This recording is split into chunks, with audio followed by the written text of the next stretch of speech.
Baiklah, mari kita mulai dengan sebuah pertanyaan sederhana, tapi jawabannya tidak pernah nyaman. Venezuela terbakar, Amerika masuk. Lalu, apa yang akan China dan Rusia lakukan sekarang? Mari kita luruskan dulu satu hal. Apa yang terjadi di Venezuela bukan cerita tentang demokrasi, bukan soal narkoba, bukan pula tentang hak asasi manusia. Itu dongeng murahan untuk konsumsi publik. Ini tentang minyak, tentang petrodolar, tentang siapa yang mengendalikan keran energi dunia, dan siapa yang berhak mencetak uang dari kertas yang mereka sebut nilai. Amerika tidak datang ke Venezuela sebagai penyelamat. Mereka datang sebagai penagih utang sejarah kolonial yang belum pernah benar-benar lunas. Minyak Venezuela sudah dinasionalisasi hampir 2 dekade lalu. Itu milik rakyat Venezuela. Rakyat memilih Maduro. Sah atau tidak menurut selera Washington, itu tetap pilihan rakyat.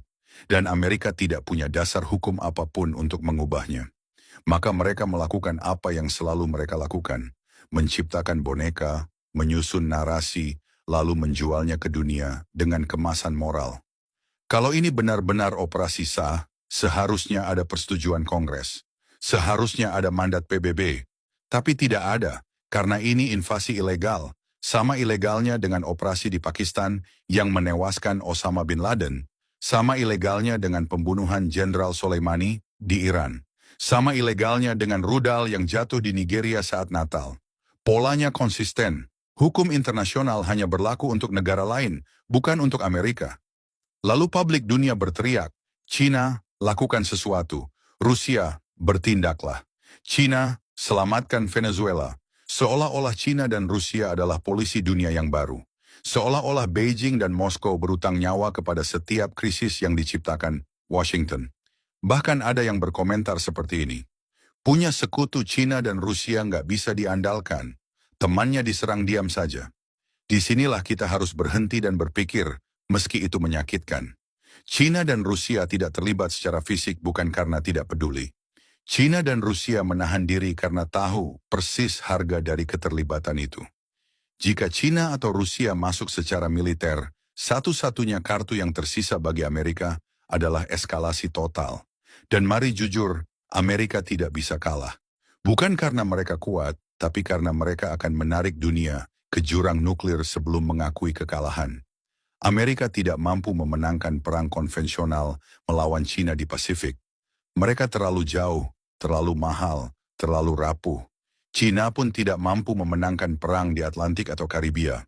Militer China dirancang untuk bertahan, bukan untuk berpetualang lintas benua. Mereka dilatih untuk melindungi wilayahnya, bukan untuk bermain koboi global. Mengirim pasukan ke Venezuela hampir pasti berarti kekalahan strategis, dan dunia tahu itu. Bandingkan dengan Amerika, ribuan tentara di Australia, puluhan ribu di Jepang, Korea Selatan, Filipina. Pangkalan di mana-mana, seperti waralaba cepat saji. Dunia ini sudah lama hidup di bawah bayang-bayang militer Amerika, dan kita dipaksa menyebutnya stabilitas. Ada juga suara yang mengatakan, langkah Amerika di Venezuela membuat Putin semakin berani. Ini lucu, kalau tidak tragis.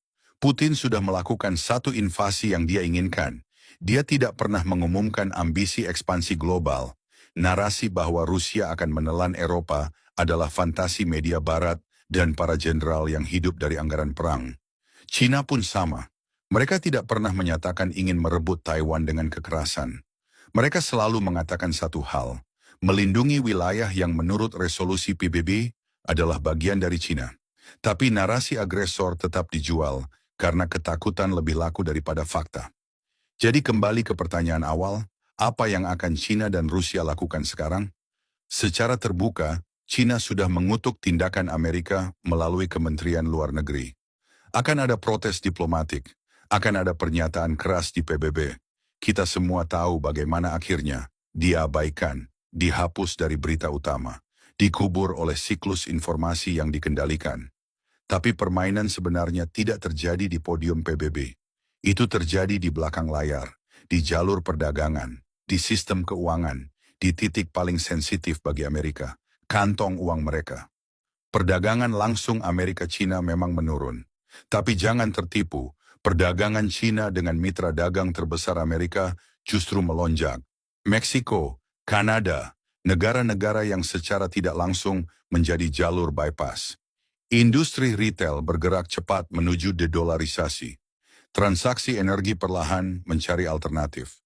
Petrodolar, senjata utama Amerika, mulai retak di pinggirnya. Invasi Venezuela bukan tentang mencuri minyak Amerika. Itu omong kosong. Exxon dan korporasi energi tahu persis apa yang mereka incar. Kalau ada penghargaan perdamaian versi korporat, mungkin Trump sudah dapat dari mereka. Lalu bagaimana dengan PBB? Akan ada rapat darurat, akan ada telepon berdering, akan ada kecaman setengah hati. Secara teknis, ada dua negara yang seharusnya dikeluarkan dari PBB karena pelanggaran terang-terangan dan berulang terhadap piagam dan hukum internasional.